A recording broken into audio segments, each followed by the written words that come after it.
সাহাবায়ে কেরাম আল্লাহ রাসূল সাল্লাল্লাহু আলাইহি ওয়াসাল্লামের সেই পদ্ধতিটা অনুসরণ করে তারা এত সুস্থ ছিলেন।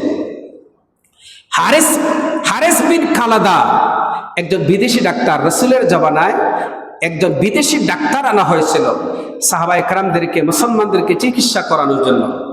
এই ডাক্তারকে আনার পরে বিদেশি ডাক্তার, ওই ডাক্তার সে মদিনা আল মুনাওয়ারায় প্রায় দীর্ঘদিন সে ছিল। ডাক্তার আনা হয়েছে চিকিৎসা করার জন্য। দীর্ঘদিন থাকার পরে একজন সাহাবী, একজন মানুষ, একজন মুসলমানও এই ডাক্তারের কাছে চিকিৎসা নেওয়ার জন্য আসে না। সে চিন্তা করলো, আমি এসেছি চিকিৎসা করার জন্য, অথচ কোনো মানুষ আমার কাছে চিকিৎসা নিতে আসে নাই, কেন আসে নাই? সে চিন্তা করে করে দেখলো যে সাহাবায়ে কেরাম মুসলমানরা তারা কিভাবে চলে, তাদের চলা, তাদের পড়া, তাদের খাবার, তাদের পারিবারিক অবস্থা সবগুলা চিন্তা করে করে সে চিন্তা করলো যে এরা কেন অসুস্থতায় পড়ে না। এরপরে তাকে জিজ্ঞাসা করা হলো যে তোমার কাছে মুসলমানরা কোনো মানুষ চিকিৎসা নেওয়ার জন্য কেন আসে না? এই ডাক্তার বলল, শুনো, আমি দীর্ঘদিন ধরে একটা জিনিস চিন্তা করেছি, গবেষণা করেছি। এই মুসলমানরা যতদিন ধরে মুহাম্মদ রাসূলুল্লাহ সাল্লাল্লাহু আলাইহি ওয়াসাল্লামের নিয়ম নীতি সুন্নতকে যতদিন তারা অনুসরণ করে চলবে, তাদের পরিবার ব্যক্তি তারা যেভাবে আল্লাহ রসুল মুহাম্মদ সাল্লাল্লাহু আলাইহি ওয়াসাল্লামের সুন্নতকে তারা যতদিন পর্যন্ত অনুসরণ করে চলবে, ততদিন পর্যন্ত তাদেরকে অসুখ বিসুখে কোনোদিন পাবে না, অসুখ বিসুখে পাবে না। আর আমরা আমাদের প্রত্যেকের ঘরে ঘরে ওষুধ। আমার তো মনে হয় প্রত্যেক ফ্যামিলির জন্য এক একটা ফার্মেসি চলবে। কথা ঠিক বললাম কিনা? প্রত্যেকটা ফ্যামিলির ভিতরে দেখবেন অসুখ বিসুখে লেগেই আছে। কারণটা কি? কারণ হচ্ছে আমরা সচেতন নয়, সুন্নত সচেতন নয়।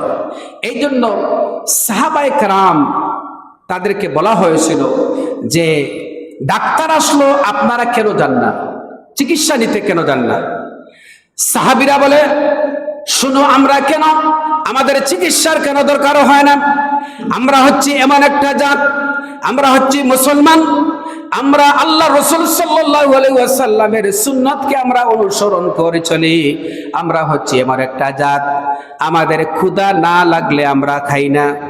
আর খাবারে যখন আমরা বসি, খেতে যখন বসি, তখন আমরা পেট ভর্তি করে আমরা কোনো সময় খাই না, পেট ভর্তি করে আমরা খাই না।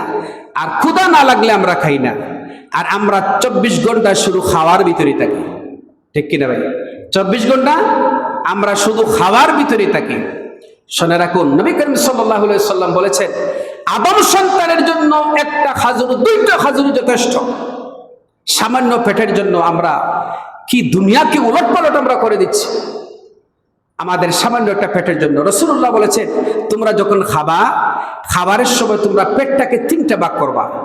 এক ভাগ খাবা পানি দিয়ে ভরবা, এক ভাগ খাবার দিয়ে ভরবা, আর এক ভাগ তোমরা খালি রাখবা। আর আমরা মাশাআল্লাহ খেতে খেতে আঙ্গুলও যদি আমরা গলার ভিতরে ঢুকাই তাহলে খাবার পাওয়া যাবে। কথা ঠিক বললাম কিনা?